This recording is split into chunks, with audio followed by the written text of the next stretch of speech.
স্ত্রী সহবাস করার পর ফরজ গোসল না করে মুরগি জবাই করা যাবে কিনা? যাবে, কোনো অসুবিধা নেই। ফরজ গোসল করা ছাড়া হাঁস, মুরগি, গরু, ছাগল এগুলো জবাই করতে কোনো অসুবিধা। ফরজ গোসল দ্রুততার সাথে করে ফেলাই ভালো। কোনো কারণে যদি মনে হয় যে এখন গোসল করব না, নামাজের আরো বাকি আছে, 1 ঘন্টা 2 ঘন্টা আরো পরে করব, তাহলে আপনি এই ফাঁকে অন্যান্য কাজ করতে পারবেন, করলে গুনাহ হবে না। তবে উত্তম হলো ওযু করে নিয়ে তারপর অন্যান্য কাজ করা।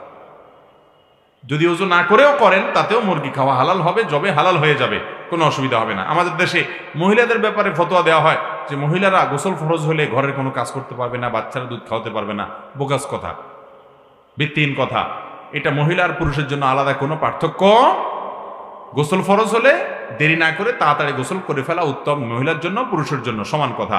যদি কোনো কারণে দেরি করতে হয় তাহলে আপনি গোসল ফরজ হয়েছে রাত 10টা, 11টা, 12টা, 1টা, ফজর নামাজ এখনো বাকি আছে, আপনি ফজরের আগ দিয়ে গোসল করতে চাচ্ছেন, চলবে, অসুবিধা নেই, ফজরের আগে তো করতেই হবে। তো আপনি এই সময়টা ঘুমাইতে চাচ্ছেন, ওযু করে ঘুমান, এটা উত্তম। যদি ওযু করা ছাড়াও গুনাহ হবে না, এটা জাস্ট উত্তম অনুত্তমের ব্যাপার। অতএব মুরগি জবাই করলে সে মুরগি খাওয়া হালাল হবে, হাড় জবাই করতে পারেন, তাতে জবাই হয়ে যাবে, কোনো অসুবিধা নাই।